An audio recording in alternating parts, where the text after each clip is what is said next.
전도서 1장 1절에서 11절까지의 말씀을 찾으신 줄 알고 저와 함께 교독하시겠습니다.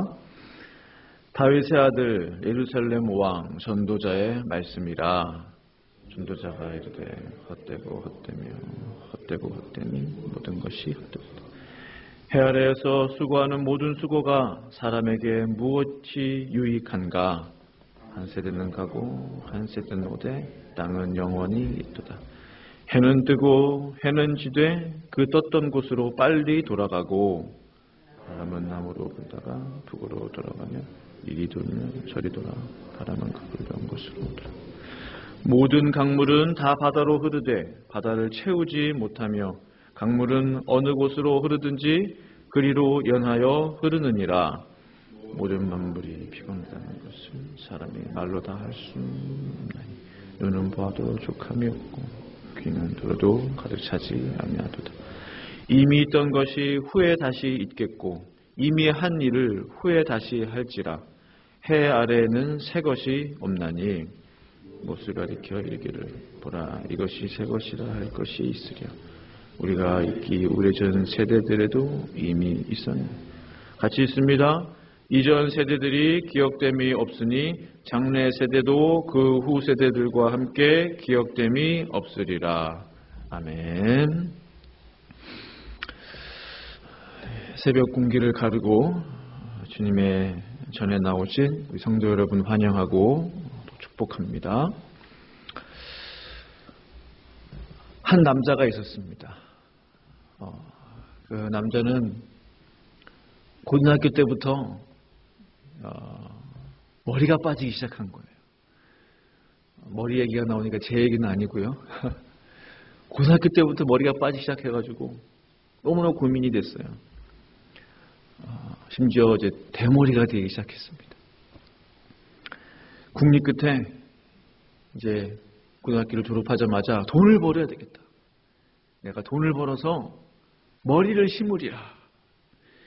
과감히 집을 뛰쳐나가 이제 2년 동안 열심히 돈을 벌었다고 합니다. 그리고 마침내 머리를 심었어요. 한 1년 정도의 기간을 두고서. 누가 봐도 정상인과 다름이 없이 이제 멋진 모습이 됐습니다. 2, 3년 집을 떠나 있었잖아요. 부모님한테 연락도 안 하고. 그 모습을 가장 먼저 보여드리고 싶은 부모님이 생각이 나는 거예요.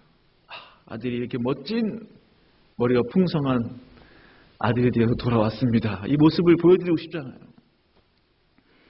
그래서 이제 집으로 달려가서 어머니 제가 왔습니다. 아들입니다. 어머니가 반갑게 맞으시면서 아이고 내 아들 이제 왔구나.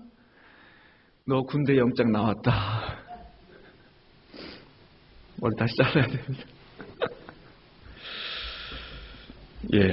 우스갯소리인데요. 참 사람 인생이 참 앞날을 알 수 없는 한치 앞을 볼 수 없는 그런 인생이지 않는가라는 그래서 깨닫게 하는 그런 우스갯 이야기입니다. 오늘 잘 아시는 말씀이신데요. 전도서 우리 1장 1절 말씀 이렇게 시작을 하죠. 다윗의 아들 예루살렘 왕 전도자의 말씀이라 하면서 이 전도서의 핵심 구절 1장 2절에 이렇게 말씀하고 계세요. 전도자가 이르되 헛되고 헛되며 헛되고 헛되니 모든 것이 헛되도다.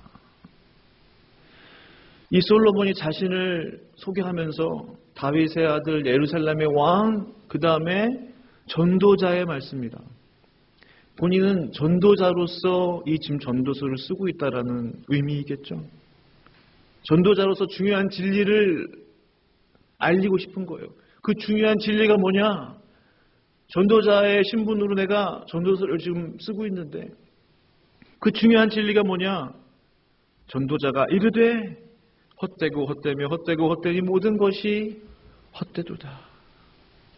얼마나 헛되면 5번이나 반복을 했을까요? 헛되다라는 의미의 단어 히브리어는 헤벨이라고 합니다. 헤벨인데 헤벨은 수증기, 입김, 호흡 그런 등의 의미예요. 수증기 금방 날아가 버리잖아요. 입김 호하고 금방 생기지만 금방 날아가 버려요. 금방 지나가는 것, 쉽게 사라지는 것, 없어지는 것, 그런 것을 의미하는 단어가 헤벨인 것이죠. 그러나요, 오해하면 안 됩니다. 그렇기 때문에 우리의 모든 인생이 헛되기 때문에 염세주의에 빠지라는 게 아니에요. 허무주의에 빠지라는 게 아닙니다. 비관론자가 되라는 말씀이 아니에요. 아이, 살아서 뭐하나. 비관론에 빠지는 게 아닙니다. 그만큼 우리의 인생이 하나님 앞에서 참으로 작은 존재구나 라는 것을 깨닫게 하시는 것이죠.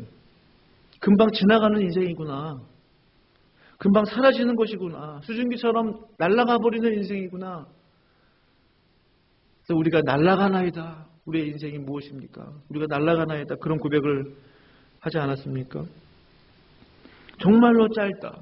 쏜 살처럼 휙 지나가 버린다. 우리의 삶과 인생이 얼마나 짧은지요. 그래서 1장 14절에 이렇게 말씀하고 계시잖아요. 내가 해 아래에서 행하는 모든 일을 보았노라. 보라, 모두 다 헛되어 바람을 잡으려는 것이로다. 해 아래에서 행하는 모든 것, 우리 모든 사람들은 해 아래에서 살고 있지 않습니까? 바람을 잡으려는 것이다. 바람은 분명히 존재하는데 잡을 수 없어요. 잡은 것 같은데 잡히지 않아요. 해 아래에서 행하는 그 모든 일들이 그와 같다라는 말씀이죠. 사랑하는 성도 여러분, 해 아래서가 아닌 전능하신 하나님의 손 아래서 행하는 일은 어떠합니까? 해 아래서 행하는 그 모든 일들이 헛된 일이고 바람을 잡으려는 일이라면 하나님의 손 아래서 행하는 일은 어쩌냐는 거예요.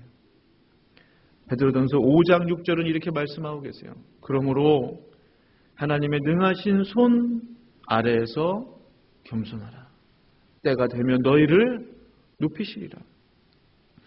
하나님의 손은 능하신 손이라고 되어 있어요.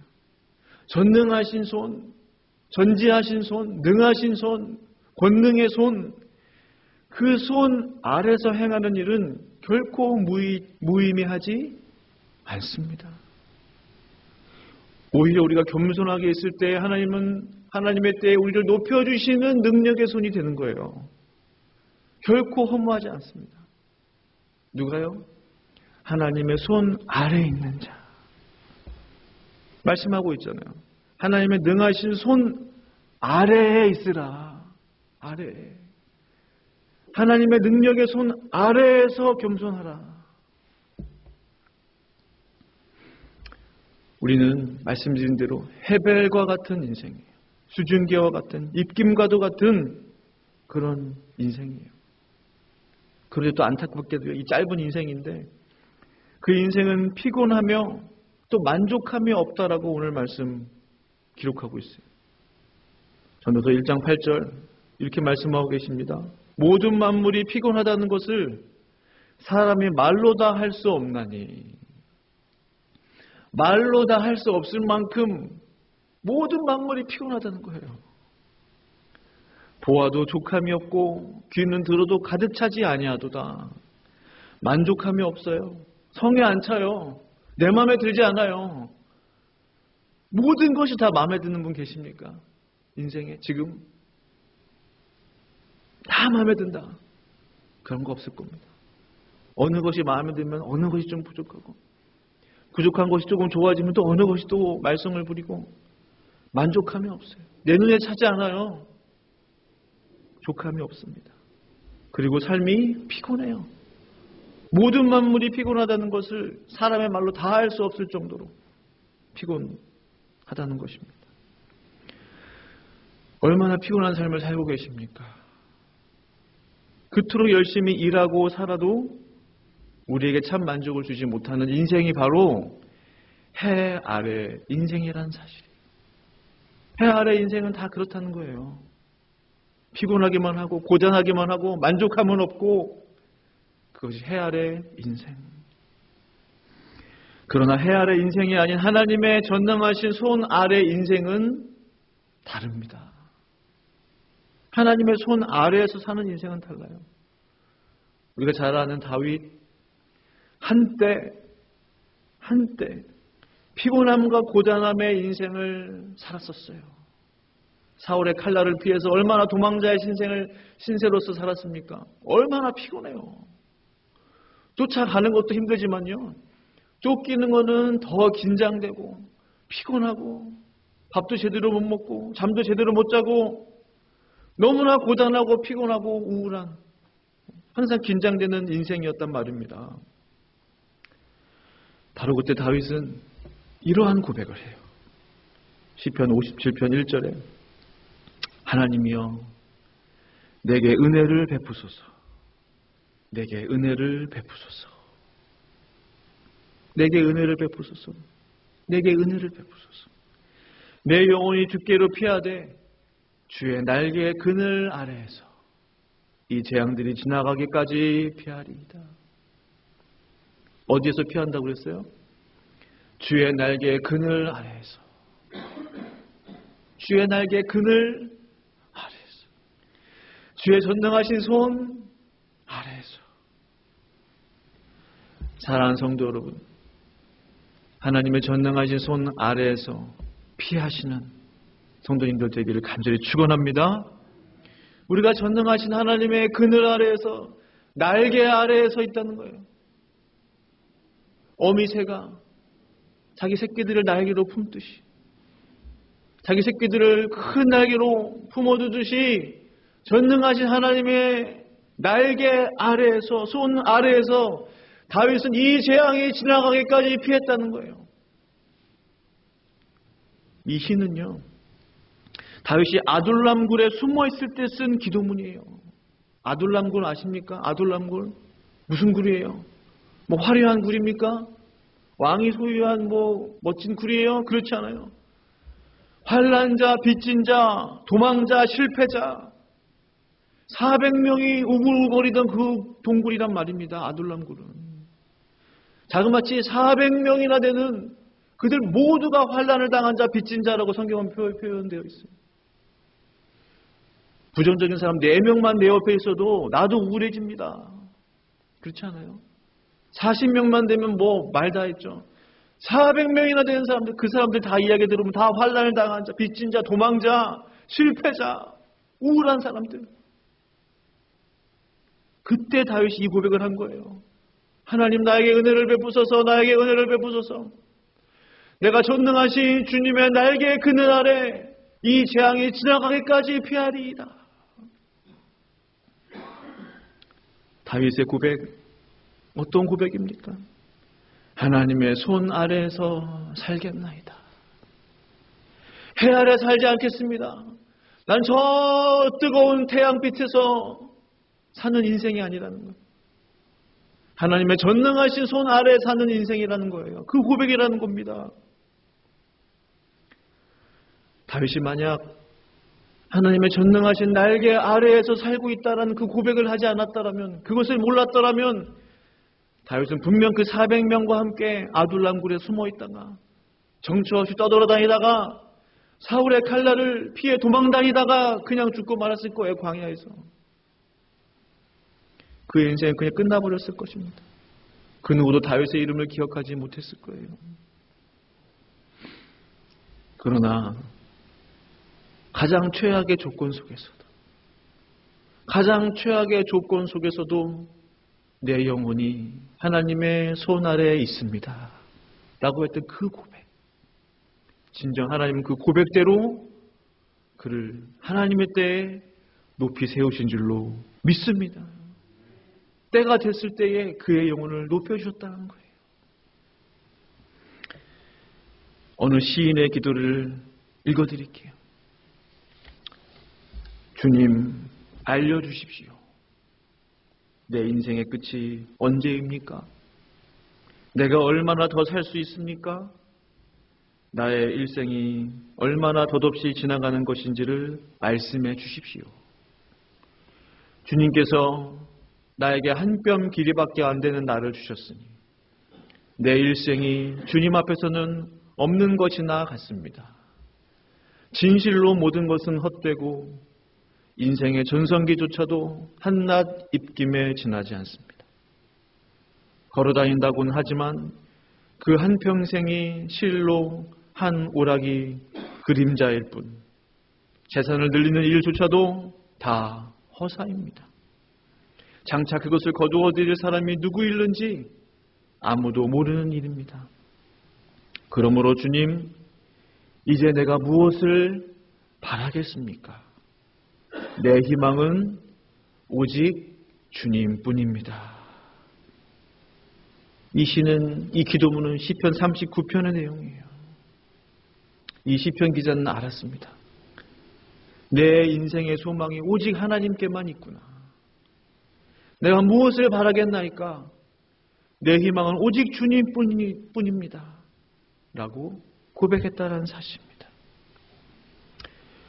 우리의 삶은 금방 지나갑니다. 그 짧은 인생 가운데 얼마나 피곤한 일들, 힘든 일들이 많은지요. 그러나 다윗의 고백처럼, 이 시편의 시인의 고백처럼 우리의 인생이 해 아래 사는 인생이 아니라 하나님의 전능하신 손 아래에 있다는 것을 믿으시고 오직 전능하신 하나님께만 소망을 두시는 성도님들 되기를 간절히 축원합니다. 기도하시겠습니다. 아버지 하나님, 감사합니다. 해 아래 사는 인생은 헛되고 헛되며 헛되고 헛되니 모든 것이 헛되도다 라고 고백하였지만, 하나님의 전능하신 손 아래 사는 인생들은 절대로 헛되지 않는 소망이 있는, 장차 미래 영원한 소망이 있는 인생들임을 고백합니다. 우리를 그러한 사람으로, 그러한 인생으로 불러주심을 감사합니다. 우리의 소망을 오직 하나님께만 두게 하시고 사람에게 두지 않고 환경에 두지 않게 하시고 나에게도 두지 않게 하시고 전능하신 하나님께만 소망을 두며 나아갈 때에, 기도할 때에 모든 것을 이루시고 나의 영혼을 책임지시는 하나님께서 반드시 우리와 동행하시고 은혜로 함께 하실 줄로 믿습니다. 이 새벽에 기도할 때에 하나님의 은혜가 우리 가운데 있게 하여 주시옵소서. 예수님의 이름으로 간절히 기도합니다. 아멘.